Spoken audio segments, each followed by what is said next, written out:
Designated Survivor Episode 10, The Oath. Now, of course, this is the mid-season finale. Sadly, we won't be coming back until March with this show, which I thought was really crazy when they're like, it was like March 2nd or something, but I was like, I don't remember the last time a show didn't come back all the way until March, but I thought this was a great mid-season finale. Fantastic ending because I thought for sure, based on how they did the trailer, or the promo, for this episode, I thought that the end of the episode was just another break. It was like, okay, it's going to break, and then it's going to come back again, and we're going to see a little bit of aftermath, and then there's still going to be like a big revelation as to what happened.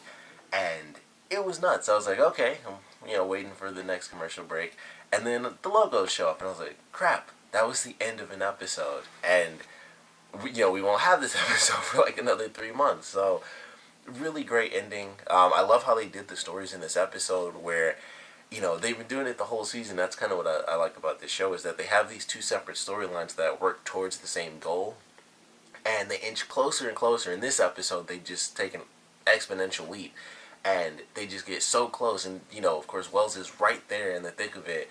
By the end of the episode, she's trying to get to the hotel room before it's too late, and McLeish is already sworn in, and it's like the guy's got the sniper rifle. They're waiting for him to get sworn in so that, as soon as he's officially vice president, it's like, boom, let's take out Kirkman. And she was right there, and, she pulls the trigger and she hits the window, like, right next to him, and it stops him for, like, a split second.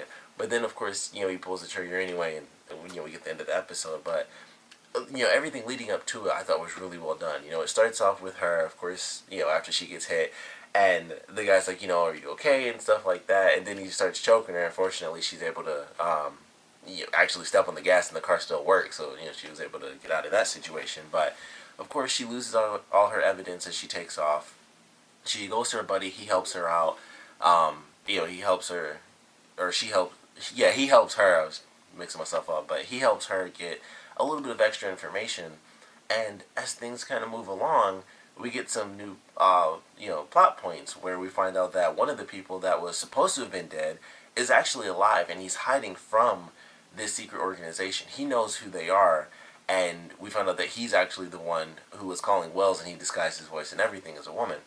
And that was really interesting, and he still lives, because I thought for sure, like, she finds him, and he's like, you gotta get out of here, and then the guy shows up with a gun. I was like, oh, he's dead now, so she, that lead is gone, but he just takes off. So at this point, of course, yeah, he took off, and he's still out there at random, but that's something. And she gets arrested. Considering all the information that Kirkman received in this episode, I think Wells actually getting arrested might be a good thing for her, because she'll officially be protected. And it's like, all right, the whole episode Kirkman was talking to Mike, and he's like, hey, I need you to find her, get some extra information in, and let me know what's happening.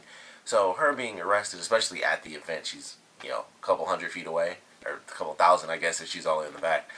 But it's just interesting. Maybe not a couple thousand feet. Actually, I don't know how far that is. They just do the big landscape shots, so I'll never actually know. I would assume it's about 1,000. It wouldn't, it's like a mile long, which is 5,000 feet. So yeah, that's actually a couple thousand miles, or a couple thousand feet. But her being arrested, I really do think is a good step for her storyline, because all the craziness that she went through should be protected from. Aside from the fact that she might starve because of how everything went down initially. So it's like, of course, she probably won't eat anything, but she'll be arrested. Kirkman will be able to go see her and get exactly what information she has on McLeish and everything like that. Even though, of course, for her not having the file, she has no proof, unfortunately. But there's going to be some huge leap in this next episode in the mid-season premiere. So I'm really excited about that. I think they did a great job dropping in little points here and there, and it's like, they have, Kirkman, of course, he gets this information, he starts to spread it out a little bit, like, just a tiny bit more to the people that he knows. And so then we get the information of, who called who on this day and that day. And it's like, okay, it's this guy, it's Charles Langdon. Then we find out that Charles Langdon is actually alive, and then we find out that he wasn't even in the office during that time. So the person that made the call was actually Aaron, if I'm remembering his name correctly. So that was a pretty crazy scene. And also, it was kind of funny. Like, I wish I could remember the woman's name, but when she got the phone call, when she sat down, she was like super freaked out. She was just sitting down like this, and I just thought that looked really funny. She's like, "Oh man, something's wrong. Something's happening," and I just thought that was funny because she looked so freaked out when she was sitting down. But I'm not sure what to expect. I don't think he actually did anything wrong. I think it might be like misleading, and that could have admittedly just been, yeah, I did this step or whatever. Like he wanted me to do this from his office, which there's gonna need to be a good explanation because of course he has a cell phone. So it'd be like, why wouldn't he, make the call from his cell phone? Why would he have to do it from the office? That sort of thing. So there's some answer there, but admittedly, I think it was kind of like a false thing where it's like, holy crap, he's involved. I don't think he's actually involved. I think that was just like a false lead, and we'll get the real answer, and it'll be like, oh, that actually makes a lot of sense. It's pretty simple. So that's my prediction. At least I don't think he's actually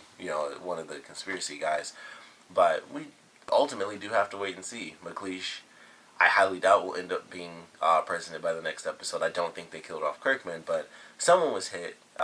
They show Aaron and the woman in the promo. I believe they show McLeish and his wife, and I think they show Kirkman's wife. I can't really remember. So I don't know. And I'm pretty sure they showed Seth as well. So I really don't know. Like it's like who took the bullet type of thing.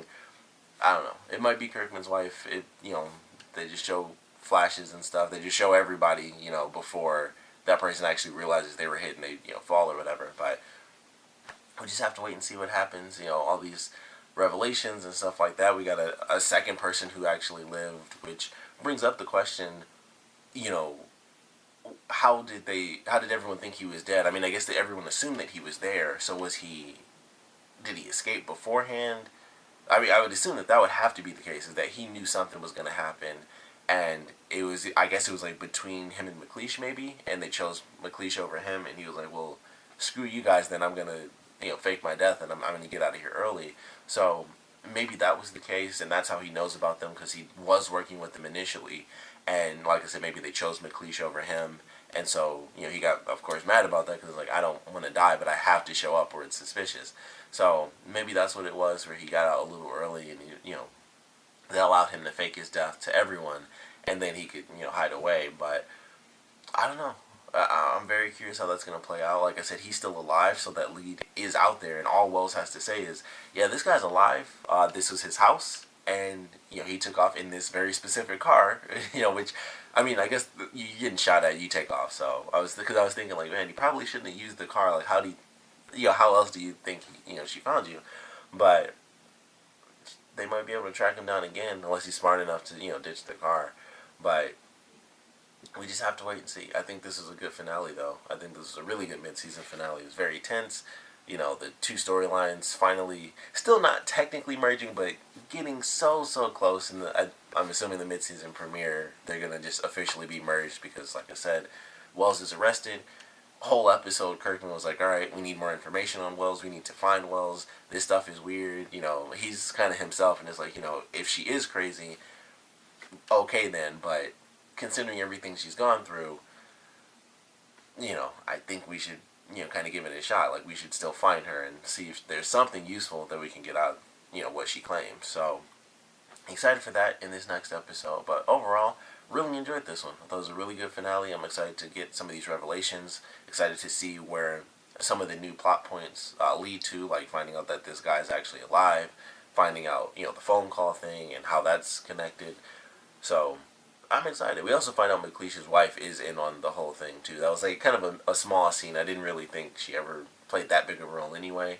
So, her being a part of it, I was like, okay. That's not that big of a deal, really. It's just another person, so it adds a new face to the actual conspiracy theory, but they aren't doing the secret behind the scenes stuff. They're the ones, faking it public, so we get to see everything that they do anyway. So it's not like a huge reveal that they kind of had that conversation. It's like, okay, she's a part of it too, so not that big of a deal because we see everything they do, when they're on screen. So no big revelation there, but it could lead to some stuff, or maybe she's in contact with the people because, of course, she's not having a ton of security on her like McLeish is, or something like that. But excited for the mid-season premiere. Of course, definitely want to know what you guys thought about this mid-season finale, though. So please comment below. Let me know your favorite parts, your least favorite parts, and I actually want to know what you guys think is going to happen with this Charles Langdon character, with this guy being alive, and Wells knowing that he's alive, Wells having the information about the license plate.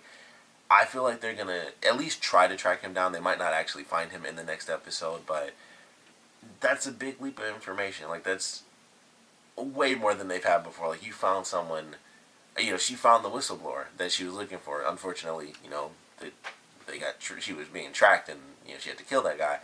So, he takes off. Langdon takes off, but I feel like that's still a huge plot point. So I definitely want to know your predictions on where you guys think that's headed. And like I said, I definitely want to know what you guys thought about the episode in general. So please comment below, let me know, and thanks for watching.